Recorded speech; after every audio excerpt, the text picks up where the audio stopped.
আচ্ছা, ব্রাশ টুল সম্পর্কে সবার একটা ধারণা আছে, তাই না? ব্রাশ টুল মানে কি কাজ করে? আমরা যে পেইন্ট করি ওটা কি ব্রাশ ইউজ করি না? ওখানে তুলি, এটা ব্রাশের নাম কি তুলি, তাই না? তো এইখানেও সেম ওয়েতে যে আমার ফরগ্রাউন্ড কালারটা থাকে, আমরা যখন ব্রাশ টুলে সিলেক্ট করবো তখন এখানে এখানে লেয়ার নাই, এই কারণে কোশ্চেন মার্ক দেখাচ্ছে। দেখেন এখানে কি এই দাগটা পড়তেছে, মানে এই রংটা এখানে পেস্ট হতেছে। ক্লিক করে ড্র্যাগ করতেছি শুধু। এখানে ফ্লো আর অকাসিটি মানে আমি আপনাদের বুঝাইছি না? ফ্লো আর অকাসিটি মানে তফাৎটা কি বলেন তো?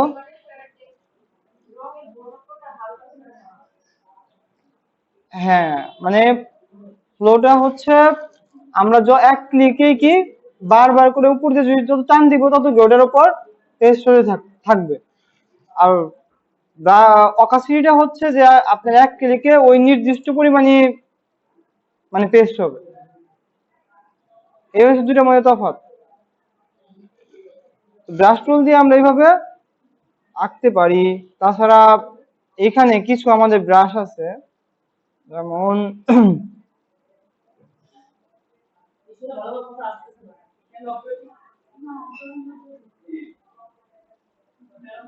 হ্যাঁ,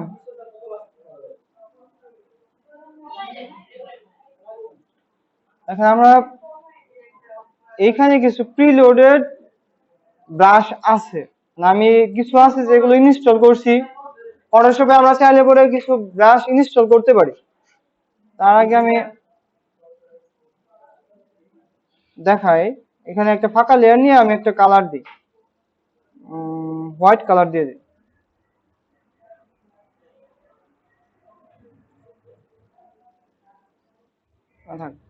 ব্ল্যাক কালার দিয়ে দিই।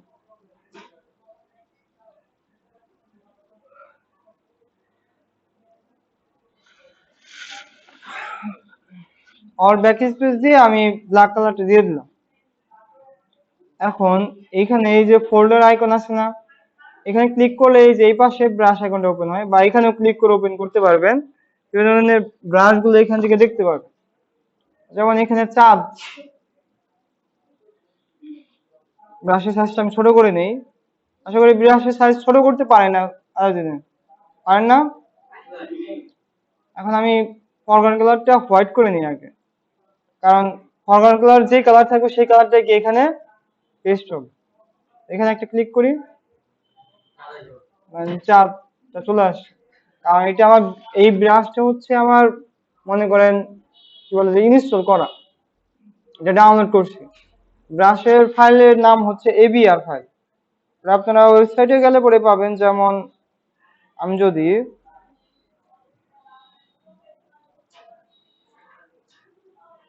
এখানে লিখি যে ফটোশপ ব্রাশ ফ্রি ডাউনলোড, এই যে ব্রাশ ইজি আছে, এই ওয়েবসাইটে ঢুকবেন, ফার্স্ট যে ওয়েবসাইটটা আসে।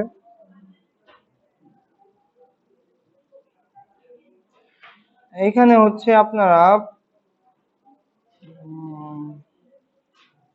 এই ব্রাশ ফিল্টার করে নেবেন, একটু ব্রাশের উপর ক্লিক করবেন, ব্রাশটাকে সেটিং করে নেবেন। তারপর হচ্ছে এখানে যেমন সার্চ দিবেন, যেমন কি বলবো যে স্কাই হতে পারে।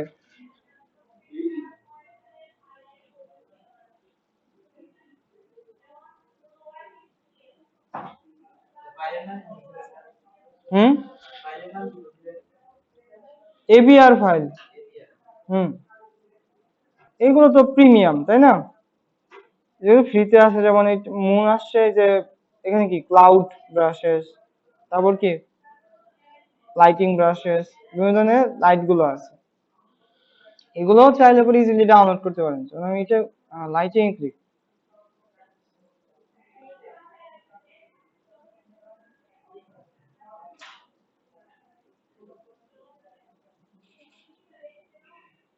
লাইটিং ক্লিক করে লাইটিংটা ডাউনলোড করবো। এটা আমার ডাউনলোড করা নাই,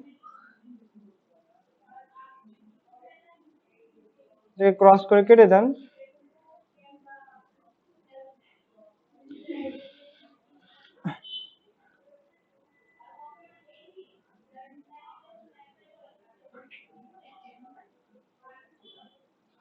এখানে একটা জিপ ফাইল ডাউনলোড হইতেছে, ডাউনলোড স্পিড তো অনেক স্লো, সেটা ডাউনলোড হোক। এখানে যেমন মানে পার্টিকুলার একটা কালার হইতে পারে, যেমন আমি এখানে ব্ল্যাক কালার রাখছি বলে কি চারটাকে এইভাবে দেখাইতেছে, তাই না? হোয়াইট কালার রাখছি। এখন এখানে যদি আমি রেড কালার করে দিই তাহলে চারটাও সেই রেড কালার হয়ে যাবে, যেটাকে আমরা ব্লাড মুন বলি, তাই না? তো এইভাবে হচ্ছে এটা কাজ করে। এখন এইখানে যদি আমি পেস্ট করি তাহলে তো এইটাকে মুভ করতে পারবো না, একটা লেয়ারের মধ্যে আছে, তাই না? আমরা চাইলে পরে আর্ট করতে পারি আলাদা আলাদা লেয়ারে নিয়ে, যেমন এটা কি আমরা মুন নাম দিতে পারি। তারপর এখান থেকে ব্রাশ থেকে আমি কিছু স্কাই, এইটা নিই, ক্লাউডটা নিয়ে নিই।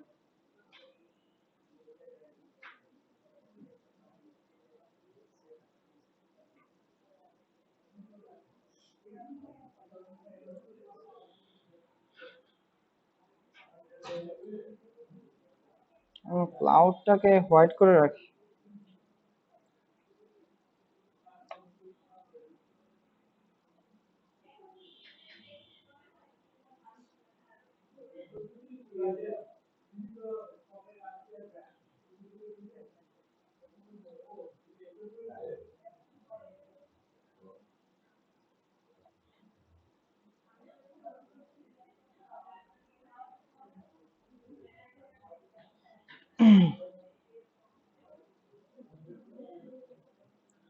এভাবে মনে করেন যে আর্ট করতে পারবে। আমরা চাঁদ এইভাবে নিতে পারি। আলাদা আলাদা লেয়ারে রাখলে কি সুবিধা, যে আমরা মুভ টুলের মাধ্যমে এগুলোকে ইন্ডিভিজুয়ালি মুভ করতে পারবো, তাই না?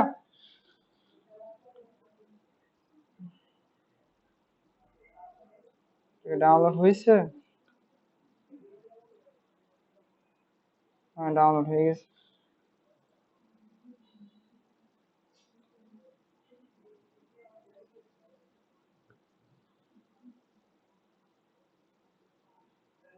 এখানে জিপ ফাইলটাকে এক্সট্রাক্ট করে নেবেন, এক্সট্রাক্ট অল, এক্সট্রাক্ট।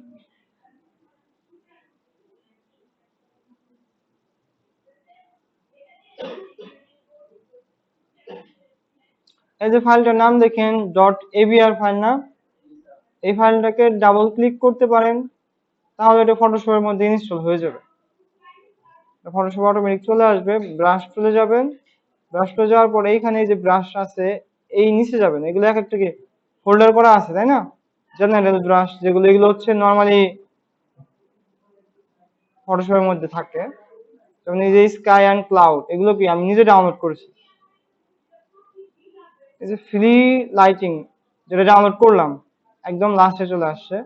এগুলো যেমন ব্রাশ আমরা চাইলে পরে এখান থেকে বুঝতে পারবো, এখানেও একদম লাস্টে যা থাকে। স্ক্রল করে নিচে আসবেন, এই যে লাইটিং গুলো,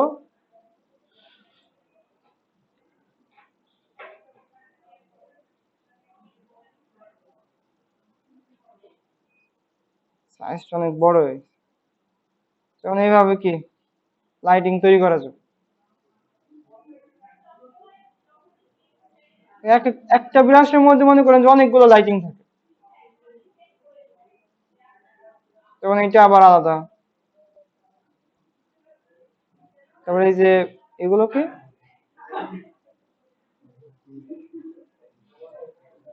আলাদা আলাদা লাইট, যেমন চাঁদ ওঠার পরও লাইটিং করতেছে, তাই না? বাস করতেছে। যাই হোক, ব্রাশ টুল এইভাবে আমরা কি ইউজ করতে পারি। নর্মালি এত আর্ট টার্ট এখানে করা হয় না, সেটা ওই যে আগে অনেক করা হয়তো, মানে এইসব কাজ নাই, কিন্তু ব্রাশের মানে কাজটা দেখাইলাম যে আমরা এইভাবে কাজটা করতে পারি।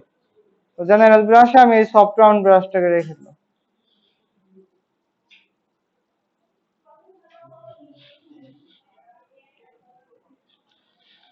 এরপরে যেটা আছে ওটা হচ্ছে ক্লোন স্ট্যাম্প টুল, তাই না? তো ক্লোন স্ট্যাম্প টুল, প্রচুর গরম হয়ে গেছে।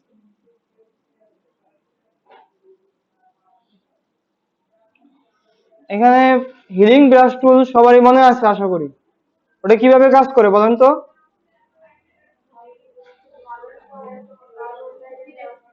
প্রথমে হচ্ছে আমাকে সিলেক্ট করতে হয়, তাই না?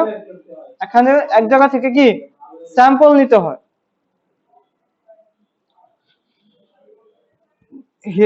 এটা হিলিং ব্রাশ টুলের মতোই কাজ করে, কিন্তু ভিন্ন একটু।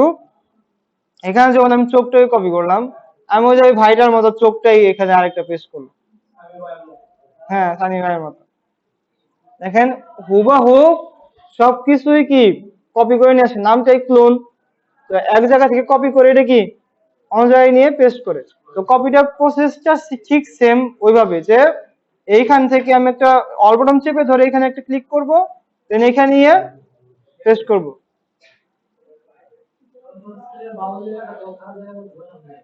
হ্যাঁ, কিন্তু এখানে এখানে একটু প্রবলেম কি, যে হিলিং ব্রাশ টুলটা কি করতো, ওখান থেকে শুধুমাত্র ডিটেলসটাকে কপি করতো, লাইটনেসটাকে ম্যাচ করানোর চেষ্টা করতো। কিন্তু এই ক্ষেত্রে লাইটনেস প্লাস ডিটেলস সবকিছুই একবারে কপি করে নিয়ে আসে।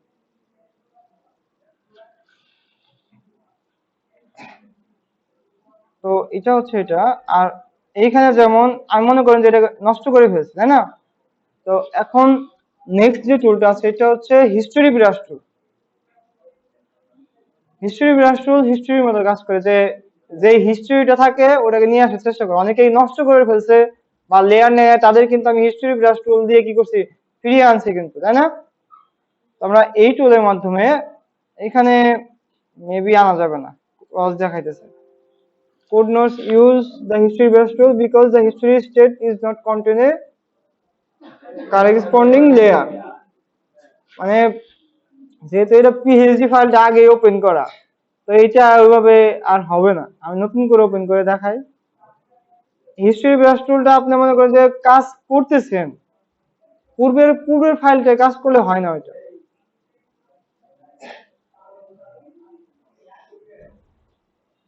মানে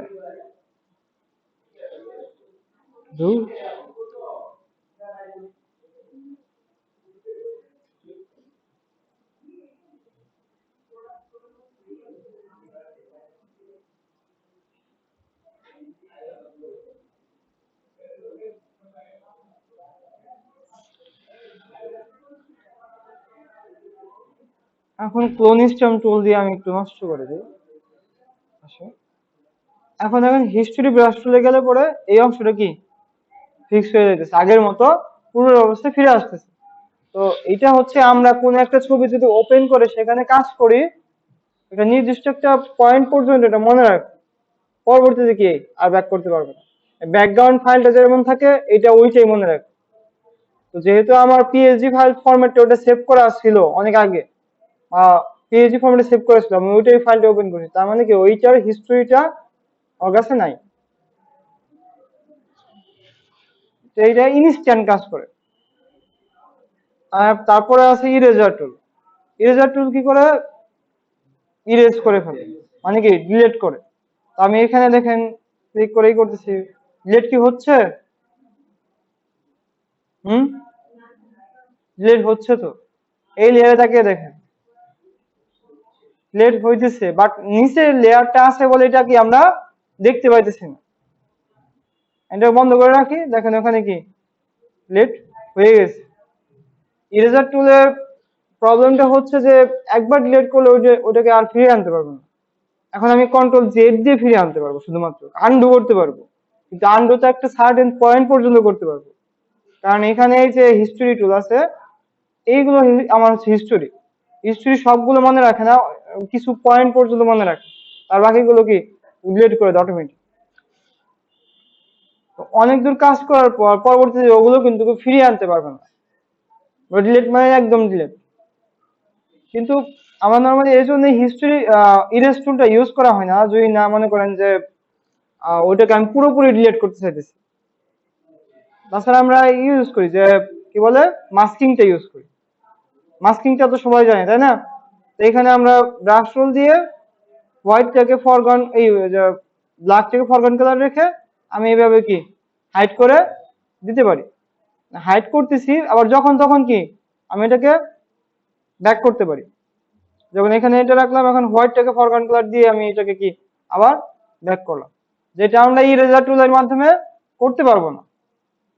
এই কারণে হচ্ছে মাস্কিংটা ইউজ করা হয়। মাস্কিং মানে বুঝতে পারছেন? কথা না বললে পরে আমি বুঝবো কিভাবে, আর আপনার ফোনটা নিবো কিন্তু আমি। আচ্ছা, মাস্কিং এর মেইন কনসেপ্টটা কি বলেন তো? আমি আপনাদের বলছিলাম মাস্কিং এর, হ্যাঁ, না না না না ওইটা না। এখানে মূল কনসেপ্টটাই হচ্ছে যে আপনার হোয়াইট শোস আর ব্ল্যাক হাইড। এটা হচ্ছে আপনি মনে রাখতে হবে। মানে কি, হোয়াইট কালার হচ্ছে শো করায়, এটা দেখায়, আর ব্ল্যাক কালার কি হাইড করায়। তো এখানে যখন আমি মাস্কিং এ ক্লিক করব, আমার অটোমেটিক ফরগ্রাউন্ড আর ব্যাকগ্রাউন্ড কালারটা কি ব্ল্যাক এন্ড হোয়াইট হয়ে যাবে।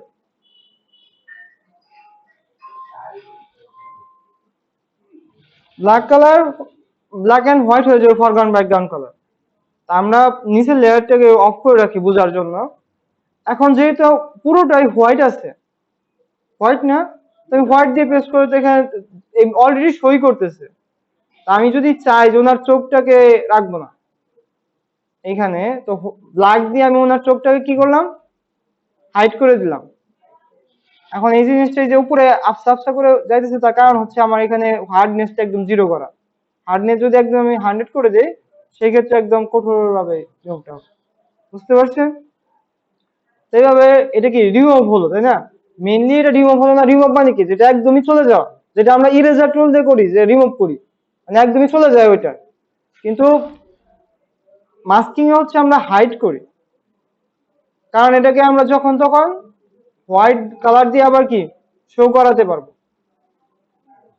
ফরগ্রাউন্ড কালারটাকে হোয়াইট করলাম, করে নিলাম, তারপর কি এটা আবার শো করব।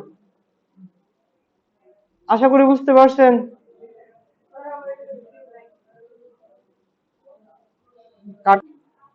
তো আমাকে বলেন যে আপনার মাস্কিংটা মানে এখন বুঝতে পারছেন কিনা পুরোপুরি?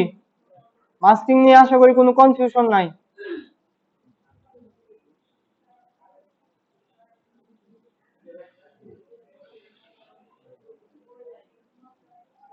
তো ইরেজার টুল সম্পর্কে সবার ধারণা হয়েছে, তাই না? তারপর হচ্ছে আছে গ্রেডিয়েন্ট টুল। আমরা সবাই গ্রেডিয়েন্ট টুল কি ইউজ করছি না ইলাস্ট্রেটরে?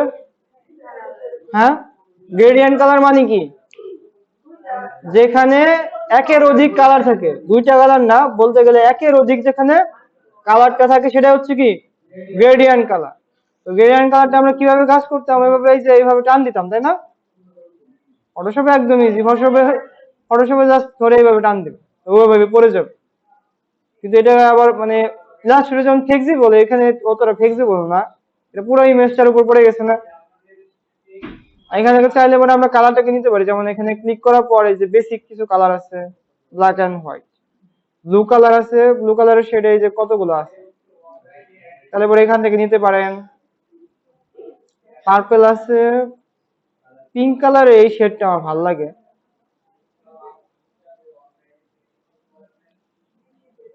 যেমন এখানে কি দুইটা কালারের সমান,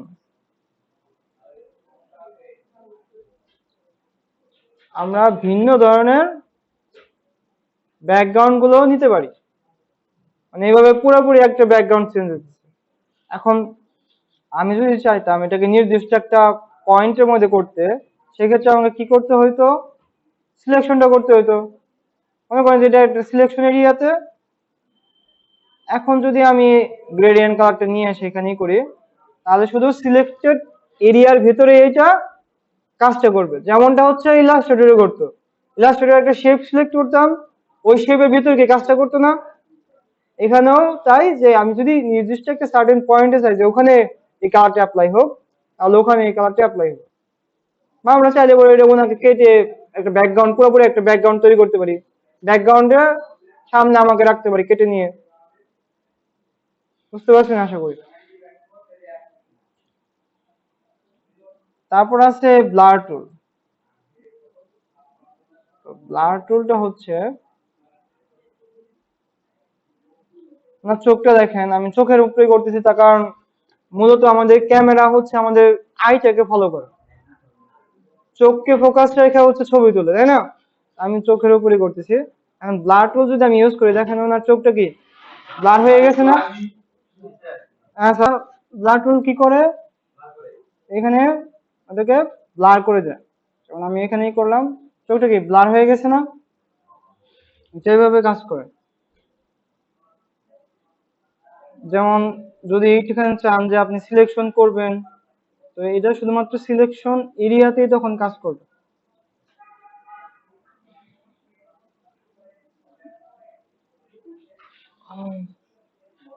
কন্ট্রোল ডি দিয়ে সিলেক্ট করে দেখেন, শুধু সিলেকশন এরিয়ার ভেতরে কি কাজটা করতেছে। আচ্ছা, আমার স্ক্রিন দেখা যায় না?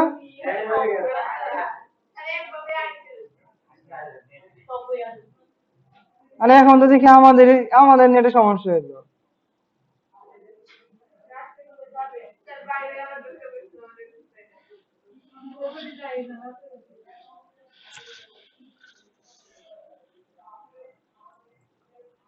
আমি রিলোড দেই, দেখি হয় কিনা। আমার এখান থেকে হয়তো বের হয়ে গেছে।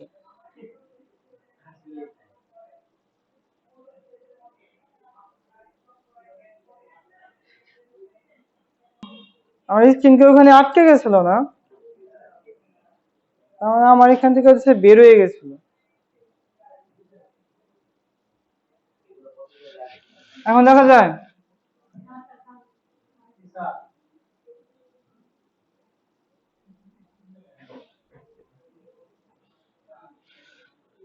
আচ্ছা, এখানে ব্লার টুলটা কি করে বলছিলাম যে শুধুমাত্র ব্লার করে এখানে, তাই না?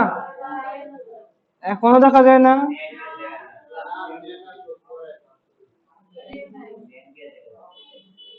আচ্ছা, ওই টুলগুলো নিয়ে আপনারা আই করেন। আমার এখানে সত্যি আমার এখানে নেটের বাজে অবস্থা।